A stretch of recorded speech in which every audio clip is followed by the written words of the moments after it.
دودھ پلایا تو آپ علیہ السلام دودھ پینے لگے. اس طرح حضرت موسیٰ علیہ السلام کی والدہ کو ان کا بچھڑا ہوا لال مل گیا.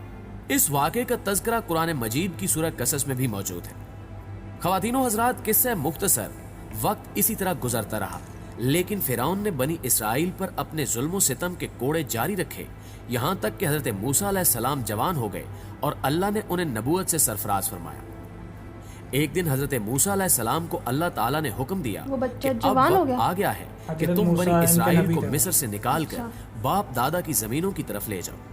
چنانچہ اللہ تعالیٰ کے حکم کے مطابق حضرت موسیٰ علیہ السلام اور ان کے بھائی حضرت ہارون علیہ السلام ہزاروں بنی اسرائیل والوں کو لے کر راتوں رات مصر سے نکلے اور بحر احمر کے شمالی طرف خلیج سوئز کے شمال میں پہنچ گئے.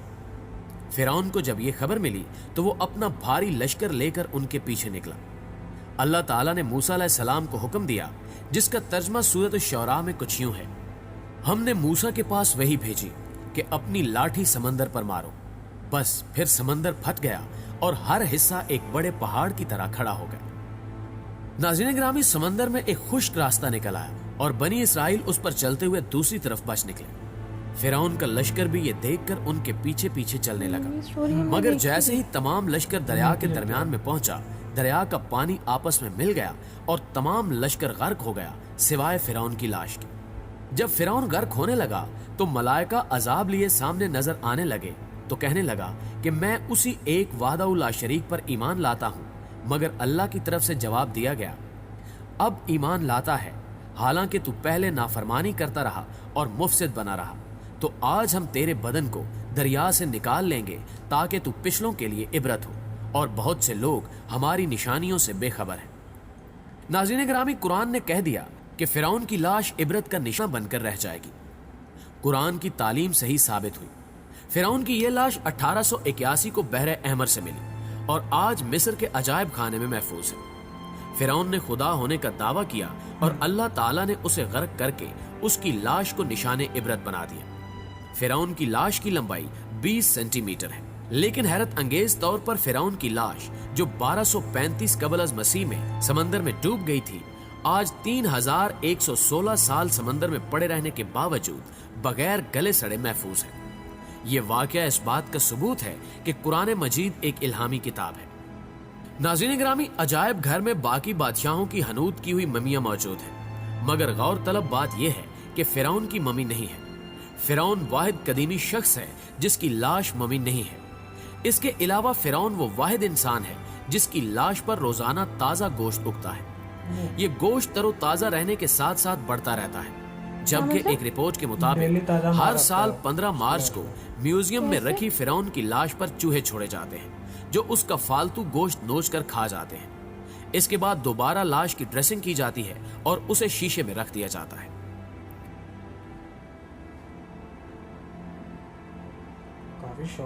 پیارے دوستو، یہودیوں اور عیسائیوں کے عقیدے کے مطابق فرعون کی تمام فوج تو غرق ہو گئی تھی، مگر فرعون کنارے پر ہونے کی وجہ سے بچ گیا اور بعد میں اپنی طبی موت مرا تھا.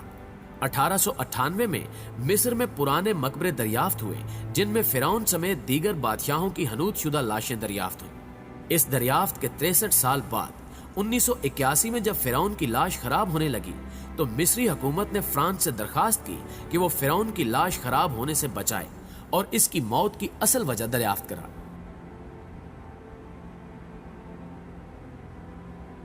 فرعون کی لاش مصر سے فرانس لائی گئی اور ماہر ڈاکٹروں نے، جس کے سربراہ مورس بقائل تھے، مختلف ٹیسٹ کیے.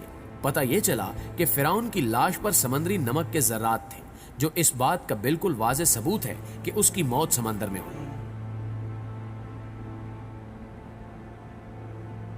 جب ڈاکٹر مورس بقائل کو بتایا گیا کہ مسلمانوں کی مقدس کتاب میں یہ لکھا ہوا ہے کہ فرعون کو غرق کر کے اس کی لاش کو عبرت کے لیے محفوظ کر دیا گیا تھا، تو یہ سن کر ڈاکٹر بہت حیران ہوئے اور حقیقت جاننے کے لیے مسلمان سائنسدانوں سے رجوع کیا. انہیں سورہ یونس کی آیت 90 تا 92 پڑھ کر سنائی گئی.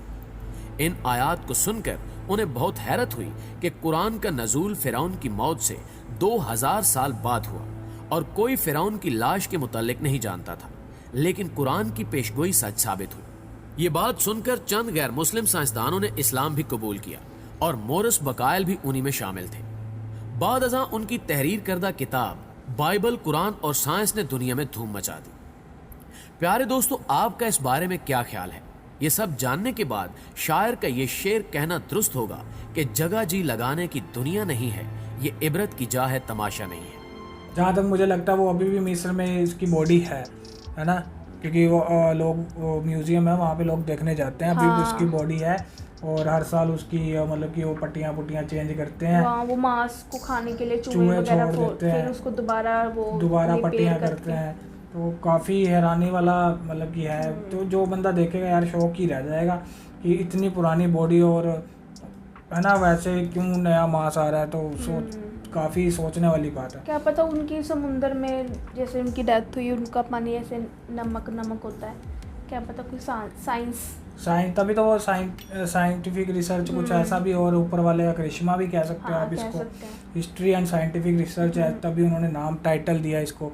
سو ویڈیو کافی انٹرسٹنگ تھا اور رزلٹ یہی نکلتا ہے جو مطلب کہ اوپر والے کے حکم کی نافرمانی کرتا ہے یا پھر اوپر والے کو نہیں مانتا، اللہ کو نہیں مانتا، تو اس کا یہی انجام ہوتا ہے، جو مطلب کہ اپنے آپ کو کچھ ہے نا اپنے ایک ٹائم پہ آگے اگر آپ بھگوان کو ماننے بھی لگ جاؤ گے، لیکن اس سے پہلے جو آپ نے اس کی غلطیاں کری ہیں اس کی سزا تو آپ کو ملے گی۔ آئی ہوپ آپ سب کو ویڈیو پسند آیا ہوگا، اگر اچھا لگا ویڈیو کو پھٹافٹ سے لائک کر دیجیے، چینل کو سبسکرائب کر لیجیے اور کمنٹ کر کے بتاتے رہیے گا ویڈیو کیسا لگا اور نئی ویڈیو کون سا دیکھنا چاہتے ہیں۔ تو پھر ملیں گے نئی ویڈیو میں، ٹیک کیئر، بائے بائے۔